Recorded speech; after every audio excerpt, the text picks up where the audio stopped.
नमस्कार विद्यार्थियों, मैं कमलेश गुप्ता आपका स्वागत करती हूँ। बच्चों, हम कक्षा 11 की हिंदी पढ़ रहे हैं। हमारी पाठ्य पुस्तक का नाम है अंतराल भाग 1। हमारा अध्याय 2 चल रहा है बच्चों, जिसमें हम मकबूल फिदा हुसैन हमारे लेखक हैं और उन्हीं के द्वारा लिखी गई उनकी अपनी कहानी, अपनी जुबानी, जिसे हमने पिछली कक्षाओं में पढ़ा। बच्चों, हमारी पाठ्य पुस्तक अंतराल में उससे संबंधित कुछ अभ्यास प्रश्न आए हैं, उन्हें हम आज यहाँ करने का प्रयास करेंगे। देखो बच्चों, हमारा पहला प्रश्न है, लेखक ने अपने 5 मित्रों के जो शब्द चित्र प्रस्तुत किए हैं उनके अलग अलग व्यक्तित्व की झलक मिलती है, फिर भी वे घनिष्ठ मित्र हैं, कैसे? देखो बच्चों, हर व्यक्ति का व्यक्तित्व एक जैसा नहीं होता, लेकिन आपस में उनके घनिष्ठता बनी रहती है, निकटता बनी रहती है। वो कैसे, हम यहाँ देखेंगे। मकबूल फिदा हुसैन ने अपने जिन 5 मित्रों के शब्द चित्र यानी शब्दों के माध्यम से उनके जो चित्र खींचे हैं, शब्दों के माध्यम से उनके आकार, आकृति, उनकी जो विचार है उनके बारे में जो बताया है, शब्द चित्र अपनी आत्मकथा में प्रस्तुत किए हैं। उनके इन शब्द चित्रों में उनके अलग अलग व्यक्तित्व की झलक मिलती है, यानी हर मित्र का एक अलग अपना व्यक्तित्व है। इस पर भी वे घनिष्ठ मित्र इसलिए हैं कि उनमें कुछ ऐसे हैं जिनमें वैचारिक समानताएं मिलती है बच्चों, यानी कि उनके व्यक्तित्व उनका अलग अलग है लेकिन उनमें घनिष्ठता है। क्यों? क्योंकि उनके विचारों में समानता है। जैसे लगभग सभी मित्र प्रसन्नचित्त है, सभी खुश रहने वाले हैं, खुश मिजाज हैं, साथ ही हंसते चेहरे आदि से युक्त है, यानी सबके चेहरे सदैव मुस्कुराहट से भरे रहते हैं।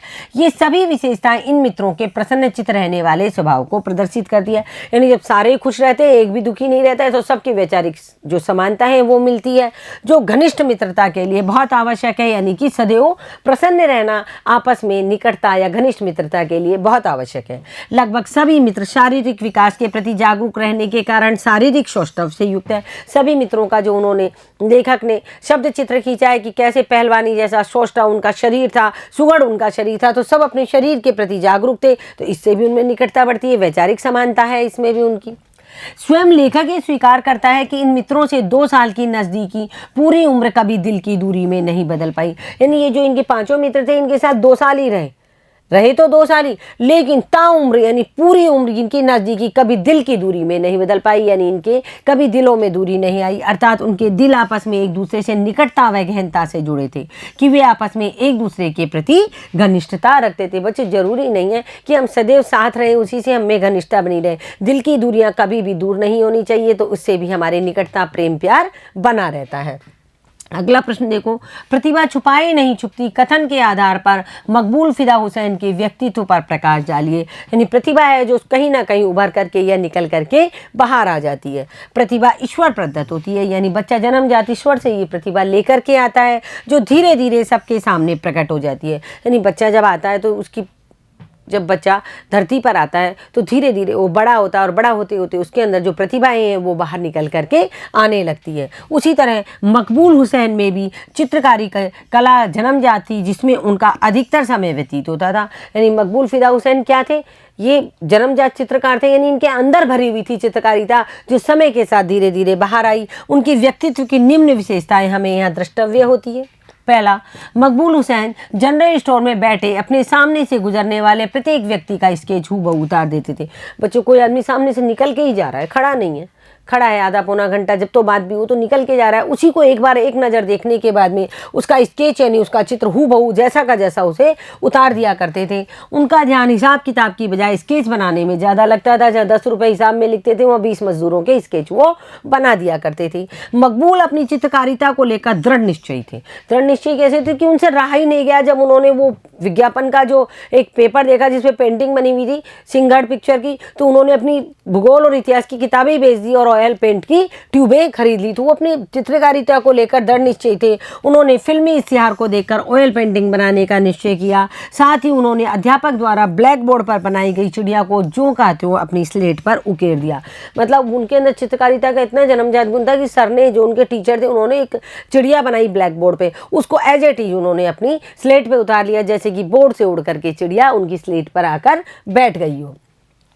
उसी दिन मास्टर जी को आभास हो गया कि ये बड़ा होकर प्रसिद्ध कलाकार बनेगा। इस तरह आते जाते लोगों के स्केच तैयार करते करते मकबूल हुसैन की प्रतिभा पूरे विश्व में फैल गई। तो देखो, मास्टर जी उसी दिन समझ गए कि ये लड़का बहुत बड़ा चित्रकार बनेगा, और वह किस तरह दुकान पर बैठे आते जाते लोगों के स्केच तैयार करते थे, उससे मकबूल हुसैन की प्रतिभा पूरे विश्व में फैल गई। अगला प्रश्न देखो, लेखक जन्मजात कलाकार है, इस आत्मकथा में सबसे पहले ये कैसे उद्घाटित होता है, कहाँ उद्घाटित होता है, कैसे पता चलता है कि लेखक जन्मजात कलाकार है? देखो, आत्मकथा के प्रथम अंश में बड़ौदा का बोर्डिंग स्कूल में मकबूल फिदा हुसैन लिखते हैं कि जब ड्राइंग के मास्टर मोहम्मद अतर ने ब्लैक बोर्ड पर सफ़ेद चौक से एक बहुत बड़ी चिड़िया बनाई।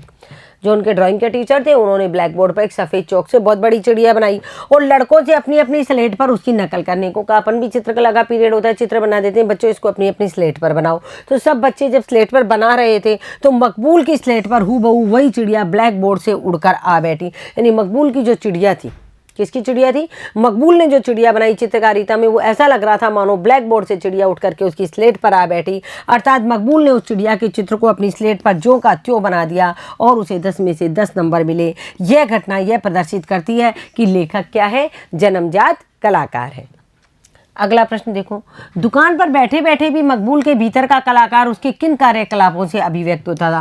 भाई दुकान पे जरूर बैठता था मकबूल बिजनेस के गुण सीखने लिए, लेकिन उसका मन नहीं लगता था। वो क्या करता था? देखो, यद्यपि मकबूल को दुकान पर इसलिए बिठाया जाता कि वे व्यवसाय के अनुभवों को ग्रहण करे। किसको ग्रहण करे?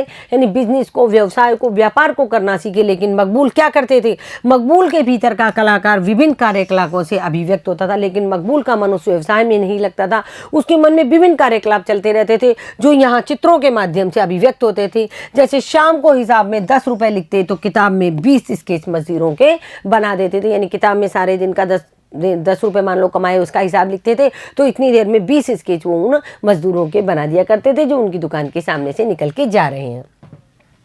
वे दुकान पर बैठे बैठे गेहूं की बोरी उठाए मजदूर पेच वाली पगड़ी का स्केच आदि बनाया करते थे। जब उनकी दुकान के सामने से फिल्मी इश्तिहार का वाटर कलर का पोस्टर तांगे में रखकर निकाला गया तो उन्होंने तुरंत ही उसकी ऑयल पेंटिंग बनाने का निश्चय कर लिया। मतलब कि दुकान पर बैठे बैठे गेहूं की बोरी उठाई मजदूर की पेच वाली पगड़ी का चित्र बना देते थे। एक औरत बुर्का पहन के जा रही है, उसके साथ बकरी का बच्चा है, उसका चित्र बना दिया करते थे। घूंघट वाली महिला के चित्र बना दिया करते थे। और जब उनकी दुकान के सामने से फिल्मी विज्ञापन का जब वो निकला, क्या वाटर कलर का पोस्टर तांगे में रखकर निकाला गया, तो उन्होंने निश्चय कर लिया कि मैं इस पोस्टर को किस में बनाऊंगा? ऑयल पेंटिंग से, यानी तेलीय जो कलर होते हैं उनसे बनाऊंगा। और उन्होंने चाचा की दुकान पर बैठकर ही पहली ऑयल पेंटिंग बना डाली। अपनी पहली ऑयल पेंटिंग कहाँ बनाई? अपने चाचा की दुकान पर। प्रचार प्रसार के पुराने तरीके और वर्तमान तरीकों में क्या फर्क आया है? पाठ के आधार पर बताइए। प्रचार प्रसार के पुराने तरीके कैसे थे और अब नए तरीके कैसे हैं? देखो, प्रचार प्रसार के पुराने तरीके अत्यंत सामान्य थे। पाठ के आधार पर देखें तो पहले फिल्मों का प्रचार करने के लिए रंगीन कागज पर वाटर कलर से फिल्म के हीरो हीरोइन की तस्वीरों को पोस्टर के रूप में बनाया जाता था। बच्चों, पहले विज्ञान इतना वो नहीं था, उन्नति नहीं किए हुए था, इतना डेवलप नहीं था। तो क्या करते थे? पहले जो मतलब विज्ञापन का जो तरीका था, पतले कागज के जो रंगीन कागज कपड़े टुकड़े हुआ करते थे, उन टुकड़ों के ऊपर, कागज के टुकड़ों पर ये पेंटिंग बनाया करते थे रंगीन कागज और वाटर कलर से, और उसी पर अभिनेता अभिनेत्रियों की तस्वीर को पोस्टर के रूप में बना दिया करते थे। इस फिल्मी इश्तिहार या विज्ञापन के लिए प्रयुक्त पोस्टर को एक तांगे में रखकर ब्रॉस बैंड के साथ शहर के बाजार व गली कूचों में निकाला जाता था। आजकल तो हमारे पास विज्ञापन के बहुत सारे साधन हैं, पहले इतने साधन नहीं थे, तो उनको तांगे में रखकर उस पोस्टर को पूरे गली मोहल्लों में, पूरे शहर में घुमाया जाता था और बताया जाता था कि हमने इस तरह की फिल्म तैयार की है विज्ञापन के लिए और आप आइए और इसे देखिए। यह फिल्मी प्रचार प्रसार का पुराना तरीका था। वर्तमान में प्रचार प्रसार के लिए रेडियो है, टेलीविज़न है, समाचार पत्र है, इंटरनेट है, मोबाइल संदेश जैसे अत्याधुनिक तरीकों को प्रयोग में ले गया जाता है। आजकल के जो तरीके हैं विज्ञापन भी, आप टीवी पे विज्ञापन देखते हो, आप यूट्यूब पे विज्ञापन देखते हो, यानी विज्ञापन हर जगह। आपने एक विज्ञापन सर्च किया, सैकड़ों विज्ञापन उसमें आ जाते हैं। आज प्रसार प्रचार के नए नए तरीके प्रचलन में हैं जिन पर उत्पादकों व विक्रेताओं द्वारा भारी धनराशि व्यय की जाती है। यानी इस तरीके के जो विज्ञापन किए जाते हैं उनके ऊपर बहुत सारा धन खर्च होता है। प्रश्न 6 देखो बच्चों, कला के प्रति लोगों का नज़रिया पहले कैसा था, उसमें अब क्या बदलाव आया है? कला के प्रति लोगों का नज़रिया पहले क्या था और अब क्या बदलाव आया है? कला के प्रति पहले लोगों का नज़रिया आज से बिल्कुल भिन्न था। पहले कला को राजा महाराजाओं और अमीर व्यक्तियों की रुचि की वस्तु माना जाता था। भाई जो चित्रकार हुआ करते थे वो चित्र बनाया करते थे और राजा महाराजाओं को भेंट किया करते थे। गरीब मजदूर वर्ग तो बेचारा क्या करे, बाकी आम जनता भी उन चित्रों को क्या करे, कुछ फायदा नहीं था। तो पहले कला थी जो राजा महाराजा और अमीर व्यक्तियों की रुचियों का एक केंद्र था या वस्तु थी। ये राजा महाराजा और धनवान लोग कला के विभिन्न नमूनों को अपनी विलासितापूर्ण दीवारों पर लटकाकर अपना शौक पूरा करते थे। मतलब ये चित्रकारों से उनकी चित्रकारी खरीद लेते थे और उसे अपनी दीवारों पर लटकाते थे और अपने आप को एक महान व्यक्ति समझा करते थे। पहले कला जो थी वो आम आदमी की पहुंच से बहुत दूर थी। आम आदमी चित्रकारिता या कला का कार्य नहीं करते थे। लेकिन अब इस नजरिए में काफी बदलाव आ चुका है। अब कला राजा महाराजाओं और अमीरों के महल से नीचे उतरकर आम आदमी की रुचि की वस्तु बन गई है। अब प्रत्येक व्यक्ति कला में अपनी रुचि दिखा सकता है, अपनी रुचि की कला खरीद सकता है, अपनी रुचि की पेंटिंग खरीद सकता है। आजकल जगह जगह पेंटिंग की प्रदर्शनी भी लगाई जाती है। आज कलाकारों को भारी सम्मान मिलता है, अच्छा सम्मान मिलता है, अच्छी चित्रकारिता पर अच्छा सम्मान मिलता है। आजकल तो कार्टून वगैरह बनाना और भी बहुत सारी कला के क्षेत्र में बहुत उन्नति हो गई है और कला ने औद्योगिक विकास व धनोपार्जन की अपार संभावनाओं को बढ़ाया है। आज कला एक कमाई का जरिया भी बन गया है धनोपार्जन का, इससे अपार संभावनाएं इससे बढ़ गई है। अगला प्रश्न देखो बच्चों, मकबूल के पिता के व्यक्तित्व की तुलना में अपने पिता के व्यक्तित्व से कीजिए। यानी मकबूल के पिता का व्यक्तित्व कैसा था। बच्चों आपने देखा कि मकबूल के जो पिता थे वो बिजनेस में रुचि रखा करते थे, लेकिन वो बिजनेस नहीं कर पाए किसी कारणवश, तो उन्होंने अपनी जो रुचि थी अपने भाइयों पर थोपी उन्होंने, क्योंकि भाई पहलवानी करता था और उसको जनरल स्टोर की दुकान खुलाई, फिर कपड़े की खुलाई, फिर रेस्तरां खुलवाया। तो ये सब चीज़ें वो चला नहीं पाया भाई। तो उन्होंने ये देखा कि जिस व्यक्ति की जिस चीज़ में रुचि हो उसको उसमें आगे बढ़ना देना चाहिए। उसी प्रकार उन्होंने अपने पुत्र मकबूल फिदा हुसैन को चित्रकारिता के क्षेत्र में आगे बढ़ने के लिए प्रोत्साहित किया। देखो मकबूल के पिता का व्यक्तित्व बहुआयामी गुणों से युक्त था। वे शिक्षा के प्रति जागरूक व्यक्ति थे, शिक्षा के प्रति जागरूक व्यक्ति थे क्योंकि उनकी दादाजी का, जब मकबूल के दादाजी का देहांत हो गया तो उन्होंने मकबूल को पढ़ने के लिए बड़ौदा स्कूल में भेजा। इसलिए उन्होंने अपने पुत्र मकबूल को उस युग में बड़ौदा के बोर्डिंग स्कूल में पढ़ने के लिए प्रवेश दिलाया।